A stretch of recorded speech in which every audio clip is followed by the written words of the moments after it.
오늘 우리가 함께 살펴볼 내용은 요한계시록에서 가장 강렬하고 또 가장 많은 궁금증을 낳았던 한 장면입니다. 바로 짐승을 탄 음녀에 대한 이야기죠.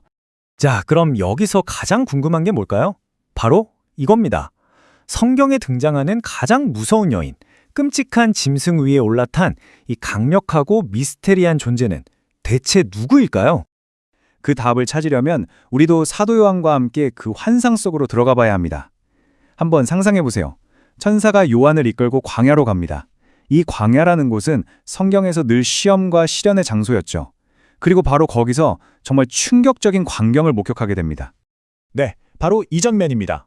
한 여자가 붉은빛 짐승 위에 앉아 있어요. 그런데 이 짐승 그냥 괴물이 아니에요. 온몸에는 하나님을 모독하는 이름들이 가득하고 7머리와 10뿔까지 달렸습니다. 그야말로 하나님에 대한 반역, 그 자체를 형상화한 존재인 거죠. 천사는 이 여자를 뭐라고 부르냐면요. 바로 큰 음녀라고 부릅니다. 자, 그럼 이 음녀가 도대체 누군지 알려면 성경에서 이 단어가 어떻게 쓰이는지를 먼저 알아야겠죠? 이게 정말 중요한 포인트인데요. 우리가 보통 생각하는 것처럼 외부의 이교도 세력을 말하는 게 아니에요. 성경에서 음녀는요, 원래는 하나님의 백성이었는데 그 신성한 언약을 저버리고 세상과 타협해버린 이들을 가리키는 상징적인 표현입니다. 이게 이 환상을 푸는 첫 번째 열쇠라고 할 수 있죠. 그러니까 이걸 정리해보면 이런 겁니다. 이 무시무시한 여인은 한때는 신실했지만 변질되어 버린 종교 시스템, 즉 타락한 교회를 상징한다는 거죠. 아니 근데 왜 이런 일이 벌어질까요? 바로 세상의 힘과 인정을 받으려는 그 유혹에 넘어가 버린 겁니다. 바로 이 지점에서 자연스럽게 다음 문제로 넘어가게 됩니다. 그녀가 타고 있는 저 짐승 말이에요. 이 둘의 위험한 동맹은 과연 무엇을 의미하는 걸까요? 이 장면은 정말 위험천만한 거래를 보여주고 있어요.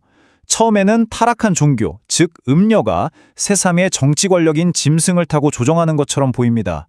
이걸 이용해서 엄청난 영향력과 권위를 누리죠. 하지만 성경은 이 관계의 끝이 정해져 있다고 분명히 경고합니다. 결국 짐승은 더 이상 음녀가 쓸모 없어지면 가차없이 그녀를 배신하고 파멸시켜버릴 거라는 거죠. 자, 이제 환상은 마치 카메라가 줌인하듯이 이 여인의 모습을 아주 자세히 보여주는데요. 여기서 그녀의 겉과 속이 얼마나 다른지 그 끔찍한 실체가 드러납니다. 와, 겉모습만 보면 정말 대단하죠? 자줏빛, 붉은빛 옷을 입고 온갖 금과 보석으로 치장했어요.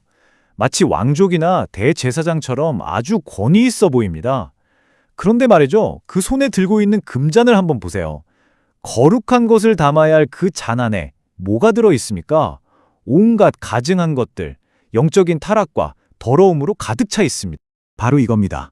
겉으로는 너무나 합법적이고 성공적으로 보이지만 영적으로는 완전히 파산해서 사람들을 잘못된 길로 이끄는 종교 시스템. 이게 바로 이 환상이 우리에게 주는 강력한 경고 메시지인 거죠. 겉모습에 속지 말라는 겁니다. 그런데 이게 다가 아닙니다. 이 여자의 가장 소름 끼치는 특징이 이제 드러나거든요. 이걸 본 사도 요한은 그야말로 충격에 빠지고 맙니다.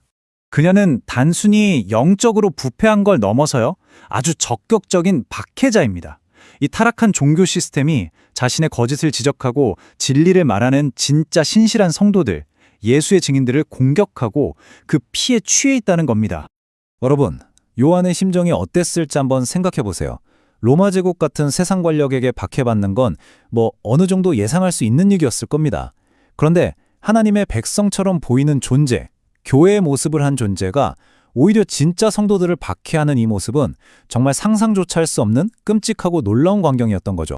자, 그렇다면 이 아주 오래된 환상이 지금 이 시대를 살아가는 우리와는 무슨 상관이 있을까요?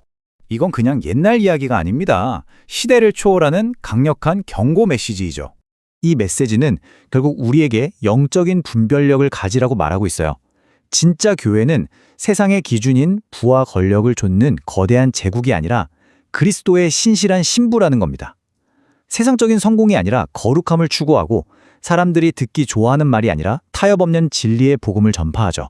그리고 때로는 그 믿음 때문에 고난을 받더라도 끝까지 예수님께 신실함을 지키는 것, 이것이 바로 음녀와 참된 신부를 가르는 결정적인 차이입니다. 결국 이 음녀와 참된 교회의 극명한 대조는 우리를 복음의 가장 핵심적인 진리로 이끌어줍니다. 구원에 이르는 길은 화려한 종교 시스템이나 인간적인 힘에 있는 것이 아니라 지옥 갈 우리를 위해 십자가에서 피 흘려 주신 예수님의 은혜, 오직 그 길밖에 없다는 사실 말입니다. 결국 이 고대의 환상은 오늘 우리 각자에게 그리고 우리 공동체에게 아주 도전적인 질문을 던지고 있습니다. 우리는 어떻게 세상과 손잡는 타락한 음녀가 아니라 끝까지 그리스도의 신실한 신부로 남을 수 있을까요? 이 질문에 대한 여러분의 생각을 댓글로 함께 나눠주시면 좋겠습니다. 그리고 앞으로도 이런 깊이 있는 탐구를 계속하길 원하신다면 좋아요와 구독 잊지 마세요.